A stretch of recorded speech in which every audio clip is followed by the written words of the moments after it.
Hi there, this is Aman Agrawal from A plus classroom. और आज से हम फोटोशॉप की क्लासेस स्टार्ट कर रहे हैं जिसमें हम पूरा फोटोशॉप सीखेंगे from basics to an end.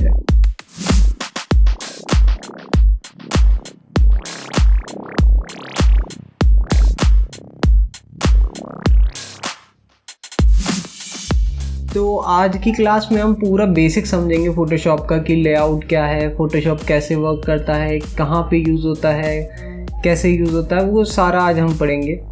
तो जिसको फोटोशॉप थोड़ा बहुत पता है वो यहाँ पे इस वीडियो को बंद कर सकता है, क्योंकि यहाँ पे आज बिल्कुल बेसिक्स के बारे में बात करेंगे कि फोटोशॉप क्या होता है, कैसे यूज़ होता है। बाकी अगर आप देखना चाहें तो देख भी सकते हैं, क्योंकि शायद कुछ इम्पोर्टेंट टॉपिक आपको मिले इसमें जो आपने कभी ना पढ़ा हो। बाकी इट्स अप टू यू कि आपको देखना है या। और बाकी जो फोटोशॉप सीखना चाहते हैं उसको बिल्कुल भी स्किप नहीं करना है, क्योंकि ये बेसिक है। बेसिक को जितना मजबूत करके चलेंगे उतना ही आगे फ़ायदा रहेगा, क्योंकि फ़ोटोशॉप बहुत ही वास्ट सॉफ्टवेयर है कि इसमें सब कुछ कर सकते हैं, from photo editing, digital painting, anything. तो फ़ोटोशॉप सीखने के लिए कुछ भी स्किप नहीं कीजिएगा फर्स्ट क्लास में, क्योंकि फ़र्स्ट क्लास बिल्कुल बेसिक समझाएंगे हम इसमें कि लेआउट क्या है, फ़ोटोशॉप कैसे वर्क करता है। तो फ़ोटोशॉप सीखने के लिए सबसे पहले थोड़ा सा थ्योरेटिकल पार्ट पे आते हैं कि फ़ोटोशॉप के बारे में जानते हैं उस थ्योरी से कि फ़ोटोशॉप क्या है, कैसे यूज़ करता है। तो आते हैं स्क्रीन पे। तो अभी मैं फ़ोटोशॉप में ही वर्क कर रहा हूँ जस्ट फॉर थ्योरी के लिए। मैं यहाँ पे केवल थ्योरी टाइप करूँगा, ऐसे नहीं है कि मैं फ़ोटोशॉप ही सिखा रहा हूँ अभी, ठीक है। तो सबसे पहले समझेंगे कि फ़ोटोशॉप को समझने के लिए हम फ़ोटोशॉप और इलस्ट्रेटर दोनों को साथ लेके चलते हैं, ठीक है। दोनों को डिफरेंशिएट करके समझेंगे फ़ोटोशॉप क्या है, ठीक है। तो सबसे पहले फ़ोटोशॉप समझते हैं कि फ़ोटोशॉप क्या है। फ़ोटोशॉप क्या है? एक रास्टर बेस्ड सॉफ्टवेयर है। तो रास्टर बेस्ड मतलब क्या होता है कि एक तो होता है हमारा वेक्टर और एक होता है हमारा रास्टर। वेक्टर क्या काम करता है कि जितना भी हमारा ऑब्जेक्ट्स रहता है उसको पिक्सलेट नहीं होने देता है। और फोटोशॉप में क्या होता है, हमें जो भी साइज़ का काम चाहिए, लाइक कि मेरे को 1 फीट बाय 1 फीट पे एक आर्टवर्क चाहिए जिसको मेरे को प्रिंट कराना है, तो वो मेरे को 1 फीट बाय 1 फीट पे ही बनाना पड़ेगा। अगर मैं उसको किसी बड़े साइज़ पे प्रिंट करता हूँ या कुछ करता हूँ तो वहाँ पे वो इशू क्रिएट करेगा, लाइक कि वो पिक्सलेट हो जाएगा या उसके पिक्सल्स दिखने लग जाएंगे, एनीथिंग। तो ये चीज़ हमें ध्यान रखनी है फ़ोटोशॉप में वर्क करने से पहले कि हमें जो भी साइज़ का चाहिए उसी साइज़ पे हमको उसको बनाना पड़ेगा, ठीक है। तो रास्टर क्या काम किस पे वर्क करता है? पिक्सल पर इंच। तो ये पिक्सल्स पे वर्क करता है। Vector on the other hand जो हमारा वेक्टर है वो पॉइंट्स पे वर्क करता है, जिसकी वजह से अगर मान लीजिए मैं उसको 1000 बाय 1000 पिक्सल्स पे ही बनाता हूँ इलस्ट्रेटर में, वेक्टर सॉफ्टवेयर में, तो अगर मैं उसको स्केल अप भी करना चाहता हूँ तो मैं उसको बड़े साइज़ पे ही प्रिंट कर सकता हूँ, क्योंकि वो पूरा वेक्टर सॉफ्टवेयर है। बट फोटोशॉप में आते हैं तो ये रास्टर सॉफ्टवेयर है। अगर मैं इसको 1000 बाय 1000 पिक्सल्स पे बनाता हूँ कुछ भी, और इसको फिर क्या करता हूँ, स्केल अप करता हूँ, तो वो 1000 से जैसे ही एक्सीड करेगा वो वहीं से पिक्सलेट होना चालू हो जाएगा। तो उसके पिक्सल्स बॉक्सेस वो होते हैं, पिक्सल्स दिखने लग जाएंगे। तो ये चीज़ अपने को ध्यान रखनी है फ़ोटोशॉप में वर्क करने से पहले कि हमें जो भी साइज़ चाहिए पहले उसको स्पेसिफाई करना है कि क्या साइज़ चाहिए, उसी साइज़ पे अपने को वर्क करना है। फोटोशॉप हो गया हमारा रास्टर बेस्ड सॉफ्टवेयर, और ये किस पे वर्क करता है? हमारा पिक्सल पर इंच, ठीक है। तो ये हो गया हमारा फोटोशॉप। अब आते हैं इसके सॉफ्टवेयर पे कि लेआउट क्या है, कैसे है। तो इसको हम करते हैं बंद। तो आपके जब आप फोटोशॉप ओपन करोगे तो कुछ इस टाइप का लेआउट आएगा। तो ये मैंने अभी वर्क किया था, तो ये रिसेंट का वर्क आ रहा है आपका। अगर आप बिल्कुल न्यू इंस्टॉल करेंगे तो ये पूरा ब्लैंक आएगा। तो यहाँ से क्रिएट न्यू, ओपन, अगर कोई पहले का डॉक्यूमेंट है उसको ओपन करना है तो ओपन कर सकते हैं। बाकी फिर आते हैं क्रिएट न्यू। क्रिएट न्यू में यहाँ पे आपको प्रीमेड प्रीसेट्स मिल जाएंगे। बाकी सेव, आप अपना कोई भी लेआउट सेव भी कर सकते हो कि मेरे को ये साइज़ रखना है तो उसको सेव कर सकते हो। ये कुछ प्रीसेट्स हैं, जैसे फ़ोटो का हो गया, ये प्रिंट का हो गया, ये सब आर्ट, इलस्ट्रेशन, ये सारे आपको प्रीसेट मिल जाएंगे अगर यूज़ करना चाहते हैं। बाकी आप क्या करेंगे, अभी बेसिक सीखने के लिए सबसे पहले यहाँ पे आते हैं। तो यहाँ पे हम अपना कस्टम कोई भी डॉक्यूमेंट क्रिएट कर सकते हैं, जैसे विड्थ हो गया, हाइट हो गया, विड्थ हमने 1500 रख लेते हैं। और यहाँ पे हमारा पिक्सल इंचेस, जो भी आप यूनिट्स में वर्क करना चाहते हैं, अभी हम पिक्सल में ही करते हैं, बाकी इंचेस में भी कर सकते हैं, centimetre, it's up to you. But फिलहाल के लिए अभी समझने के लिए इसको पिक्सल्स पे रखते हैं और 1500 बाय 1500 रखते हैं। यहाँ से अगर आप आर्ट बोर्ड पे क्रिएट करना चाहते हैं, आर्ट बोर्ड में समझा देता हूँ। जैसे आर्ट बोर्ड पे क्लिक करा तो मैं इसको क्रिएट करता हूँ, तो अभी ये हमारा आर्ट बोर्ड आ गया। अब मेरे को इसको एक्सटेंड करना है कि मेरा एक आर्ट बोर्ड इसके बराबर में भी आ जाए। तो यहाँ पे सिंपल है, आप आर्ट बोर्ड पे क्लिक करोगे तो आपको automatically art board tool select हो जाएगा। फिर आप और भी आर्ट बोर्ड क्रिएट कर सकते हो, साइज़ भी चेंज कर सकते हो। यहाँ पे आपका प्रॉपर्टीज़ में जाके यहाँ पे साइज़ भी चेंज कर सकते हो। अगर आपका ये प्रॉपर्टीज़ पैनल नहीं आता है कि साइज़ कैसे चेंज करें, तो आपको कुछ नहीं करना, विंडो में जाना है। विंडो में जाके यहाँ पे आएगा आपका प्रॉपर्टीज़, तो प्रॉपर्टीज़ पे आप क्लिक करेंगे तो ये आपका पैनल आ जाएगा। बाकी आप इसको ईजिली एडजस्ट कर सकते हो। तो वापस आते हैं अपन। तो अभी आर्ट बोर्ड अपने को नहीं चाहिए क्योंकि हमें एक सिंगल डॉक्यूमेंट ही चाहिए, ठीक है। तो यहाँ पे रिजोल्यूशन आ जाता है। रिजोल्यूशन क्या होता है, जितना भी आपका रिजोल्यूशन हाई रहेगा उतनी क्लियरिटी बढ़ेगी। तो आप इसको बेसिक में रखते हैं इसको 300। अगर आप किसी डिजिटल मीडिया के लिए यूज़ कर रहे हैं, लाइक सोशल मीडिया पोस्ट या प्रिंटिंग के लिए यूज़ कर रहे हो, तो इसको 300 रखना। और बाकी अगर आप वेब डिज़ाइनिंग या वेब के लिए कुछ भी क्रिएट कर रहे हो तो इसको 72 रख सकते हैं, क्योंकि वेब ग्राफिक्स में इतना हाई क्वालिटी का नीड नहीं होता है, क्योंकि वेबसाइट पे लोड पड़ता है। बाकी डालना चाहे तो डाल सकते हैं, बट इतना लोड ना बढ़ाते हुए इसको हम 72 पे रखते हैं, ठीक है। और यहाँ पे आ जाता है हमारा कलर मोड। कलर मोड क्या है, ग्रे स्केल। अगर आपको ब्लैक एंड वाइट पे वर्क करना है तो आप ग्रे से स्केल पे कर सकते हो। RGB में आप कलरफुल और डिजिटल मीडिया, अगर आप कुछ भी बना रहे हो तो आप RGB यूज़ करोगे, रेड ग्रीन ब्लू कलर, ठीक है। That's the full form of RGB। और फिर आता है हमारा CMYK। CMYK क्या होता है, सियान, मजेंटा, येलो, क्रिप्टन। ये बेसिकली किस लिए यूज़ होता है CMYK, जो भी आप प्रिंटिंग स्टफ बनाओगे ना फोटोशॉप में, वो आपको CMYK मोड में बनाना होगा, क्योंकि जो प्रिंटर्स होते हैं वो CMYK के अकॉर्डिंग प्रिंट करते हैं, ठीक है।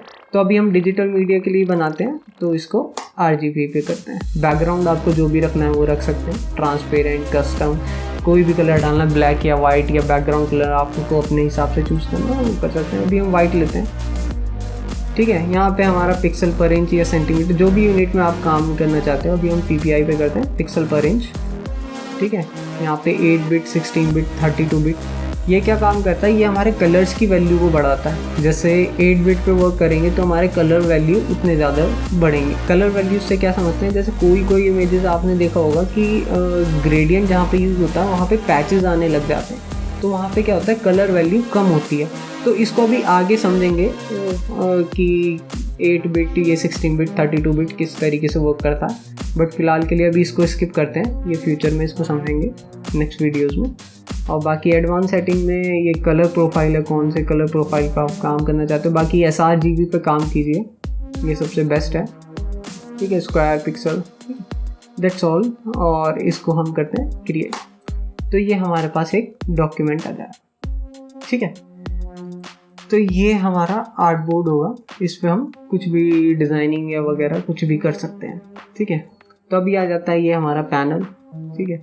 अभी मान लीजिए कोई कहे कि मेरा तो ये वाला बार ही नहीं आ रहा टूल्स का, ठीक है। अगर मान लीजिए कि कुछ ऐसा हो जाता है कि हमारा ये सब चला जाता है कि यार हमारा तो बिल्कुल ब्लैंक आ रहा है, कुछ दिख ही नहीं रहा है, लेयर्स भी नहीं आ रही है, तो इसको कैसे करेंगे। तो सिंपल है, वर्क विंडो में जाएंगे, वर्क स्पेस में, और हमारा रीसेट वर्क एसेंशियल्स। तो इससे क्या होगा, हमारा जो भी पहले था वो एज इट इज आ जाएगा।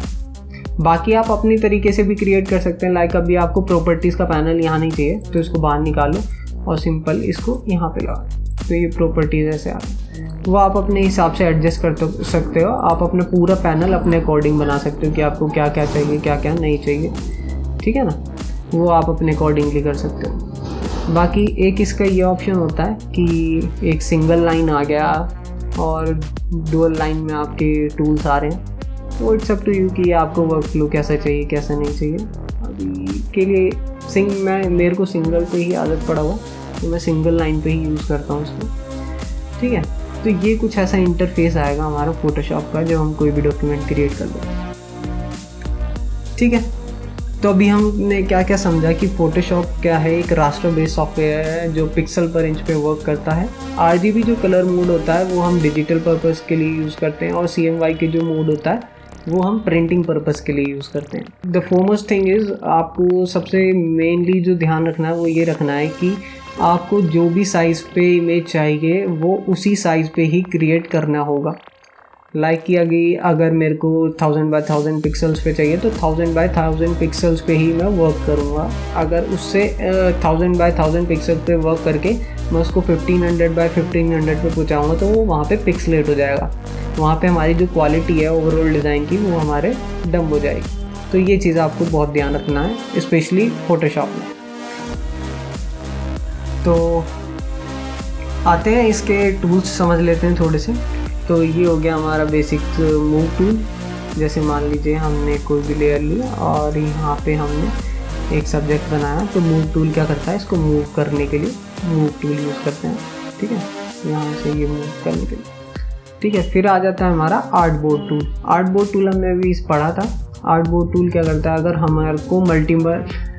हमारे को मल्टीपल आर्ट बोर्ड क्रिएट करने होते हैं एक सिंगल डॉक्यूमेंट में, तो हम ये आर्ट बोर्ड टूल यूज़ करते हैं। लाइक कि अगर मेरे को यहाँ पे आर्ट बोर्ड चाहिए तो मैं यहाँ पे क्रिएट कर सकता हूँ किसी भी साइज में, ठीक है ना।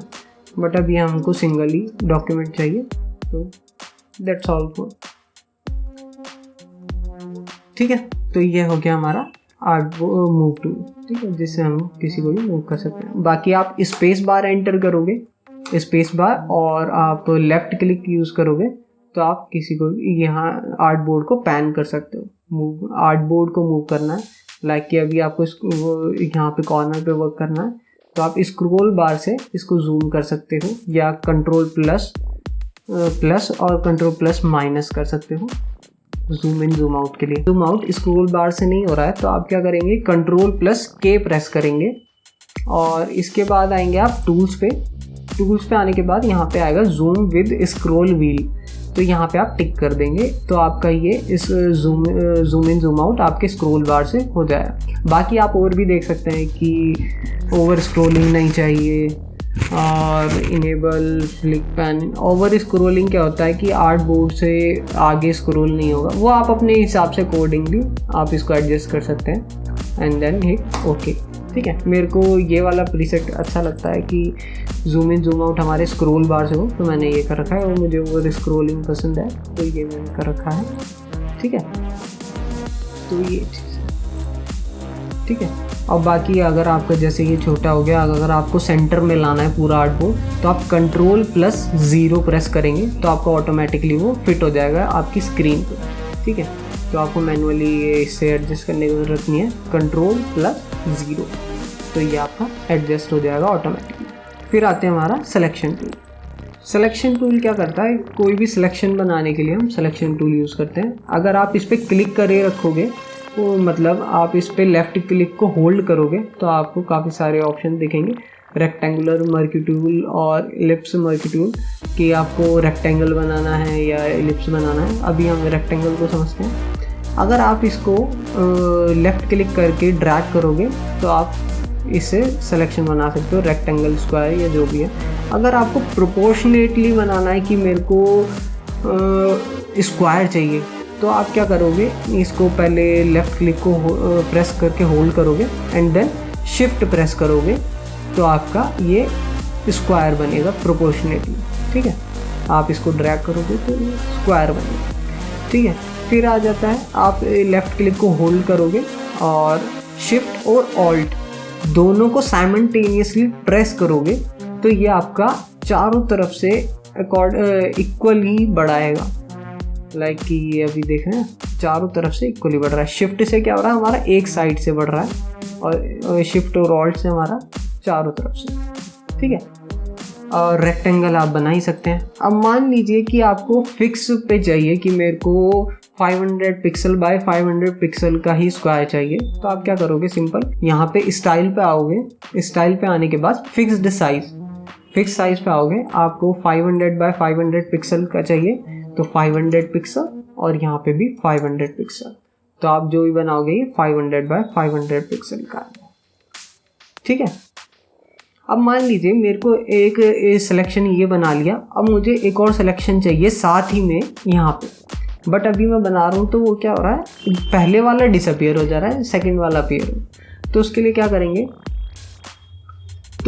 करेंगे, यहाँ पे हमारा आते हैं, ऊपर ऑप्शन आएंगे, ये आ जाता है हमारा यूनियन। यहाँ पे काफ़ी सारे ऑप्शन आते हैं कि अगर हमें सिंगल ही बनाना है तो ये सिंगल के लिए हो गया। अब जैसे मेरे को इसके साथ प्लस करके बनाना है तो मैं इसको कर सकता हूँ कि अब ये इससे जॉइंट होके बनेगा, मतलब पहले वाला तो रहेगा ही रहेगा, ये और ऐड हो जाएगा।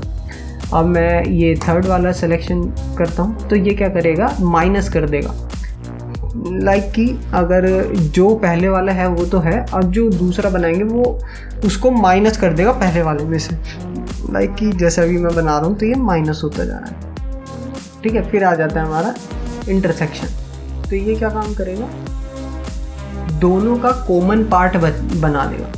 अभी पहले ये सिलेक्शन बना हुआ है, अभी क्या करते हैं, एक सिलेक्शन बनाते हैं और इसको लेते हैं और ये दोनों का जो कॉमन एरिया है, मतलब जो बीच में कॉमन एरिया है वो क्रिएट कर देगा, दैट इज़ कॉल्ड इंटरसेक्शन। ये आपने बेसिक मैथ्स में ही पढ़ा होगा 10th या 12th में, ठीक है। तो ये सिंपल है, ठीक है। अभी हम इसको क्या कर देते हैं, नॉर्मल।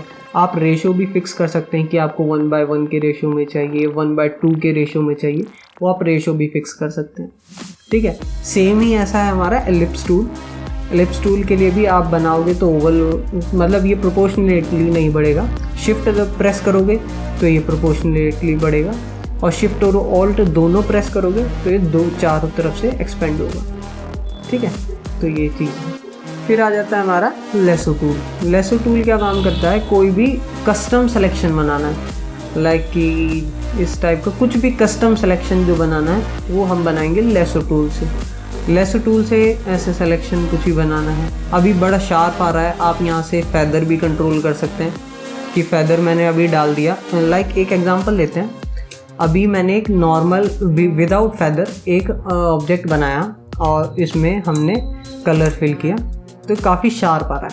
अभी आपको क्या चाहिए, आपका डिमांड क्या है कि चारों तरफ से ना थोड़ा सा फैदर आए, मतलब थोड़ा रफ सा आए, तो यहाँ पे हम फैदर बढ़ा लेते हैं, फैदर को कर देते हैं 20 पिक्सल और फिर एक सिलेक्शन बनाते हैं और फिर उसके ऊपर हम क्या करते हैं, कलर फिल करते हैं। अभी देख रहे हैं चारों तरफ से वो चारों तरफ से क्या हो गया, वो फैदर क्रिएट हो गया, ठीक है। ये काम करता है फैदर, ठीक है। तो बाकी लेसो सिलेक्शन टूल भी इजी है। पॉलीगन लेसो टूल है, ये आपका बिल्कुल स्ट्रेट चलेगा, मतलब कहीं पे भी कर्व नहीं आएगा इसमें, ये काफ़ी स्ट्रेट ऐसे चलेगा, ठीक है। अगर आपको ये सिलेक्शन बनाना है, अगर आपको यहीं से सिलेक्शन बनाना है और इसको जॉइंट नहीं करना है, जॉइंट करेंगे तो ऑटोमेटिकली सिलेक्शन बन जाएगा, जॉइंट नहीं करना है तो आप कंट्रोल प्लस एंटर प्रेस कर सकते हो तो वो ऑटोमेटिकली इसको सिलेक्शन बना दे। फिर आ जाता है magnet lasso tool. Magnet lasso tool ज़्यादातर कोई भी इमेज कटिंग होती है तो उस पर वर्क करता है। इस पर क्या होता है, AI वर्क करता है। AI कैसे वर्क करता है कि कोई भी इमेज है, आपको उसके चारों तरफ से सिलेक्शन बनाना है तो AI उसके अकॉर्डिंगली वहाँ पे एंकर ड्रॉप करता जाएगा। लाइक कि ये जो एंकर है वो ऑटोमेटिकली अपना ड्रॉप करता जाएगा। अगर यहाँ पे कोई इमेज होती तो वो AI से सेंस करके कि यहाँ से इसको क्रॉप होना चाहिए, वो ऑटोमेटिकली उसी के एंगल में क्रिएट करता जाता है सिलेक्शन, ठीक है। फिर ये सिलेक्शन बन जाता है। किसी भी सिलेक्शन को हटाने के लिए, अभी मान लीजिए सिलेक्शन बन गया, अब इसको हटाएं कैसे, इसको हटाने के लिए Ctrl+D प्रेस करते हैं कि ये सिलेक्शन को हटाने के लिए, ठीक है।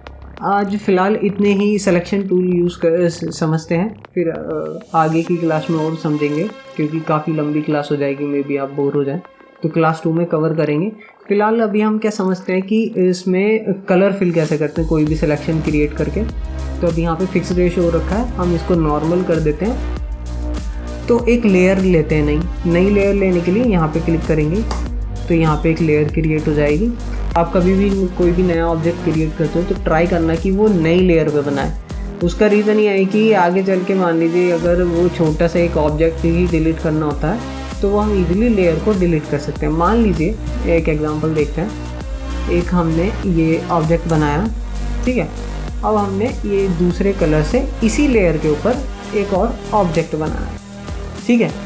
अभी क्या हो गया कि ये पीछे वाला ऑब्जेक्ट और आगे वाला ऑब्जेक्ट ये दोनों एक ही लेयर में, ठीक है। अगर यही चीज़ मैं 2 लेयर पे करता, अभी मान लीजिए ये एक लेयर है, अभी मैंने एक और लेयर क्रिएट करी यहाँ पे क्लिक करके, और यहाँ पे अब मैं सिलेक्शन बनाता हूँ और कलर फिल करता हूँ, तो अभी ये हमारे दोनों अलग अलग ऑब्जेक्ट हो जाएंगे। जैसे मैं इसको भी मूव कर सकता हूँ, इसको भी अकॉर्डिंगली हम इसको मूव कर सकते। ये हो गया हमारा सिलेक्शन। अब कलर फिल कैसे करते हैं, एक नया लेयर लिया, सिलेक्शन टूल लेंगे, सिलेक्शन क्रिएट करेंगे, ये होता है हमारा फोरग्राउंड कलर और ये होता है हमारा बैकग्राउंड कलर। ये हमें 2 कलर ऑप्शन सेलेक्ट करने के लिए देता है। ऊपर वाले को फिल करने के लिए आप क्या करेंगे, alt plus back space, alt plus back space, तो ये आपका फोरग्राउंड कलर फिल हो जाएगा। अगर आपको ये बैकग्राउंड वाला कलर यूज़ करना है तो इसमें क्या करेंगे, आप एक ऑब्जेक्ट लिया, अभी ये बैकग्राउंड वाइट है, तो इसमें कलर चूज़ करने के लिए आप इस पर डबल क्लिक कर सकते हैं। डबल क्लिक करके आपके पास कलर पैलेट आ जाएगा, तो यहाँ पे कलर पैलेट पे कोई भी कलर चूज़ कर सकते हैं। ये आपका पूरा स्लाइडर है, यहाँ पे कोई सा भी वेरिएंट अगर मैं ये यूज़ करता हूँ और एक सिलेक्शन क्रिएट करता हूँ और कंट्रोल प्लस बैक स्पेस करता हूँ, तो हमारा बैकग्राउंड वाला कलर फिल हो जाएगा, ठीक है। तो ये चीज़ है। तो आप अभी इनकी प्रैक्टिस करें कि कलर फिल करना, सिलेक्शन बनाना, कंट्रोल प्लस डी से सिलेक्शन को डी सेलेक्ट कर सकते हैं, यहाँ से इसको डिलीट कर सकते हैं। ये सारी चीज़ों की प्रैक्टिस कीजिए, फिर आगे हम क्लास में pen tool, selection tool, brush tool, ये सब, टेक्स्ट टूल, ये सब हम सीखेंगे, ठीक है। तो इस क्लास के लिए केवल इतना ही।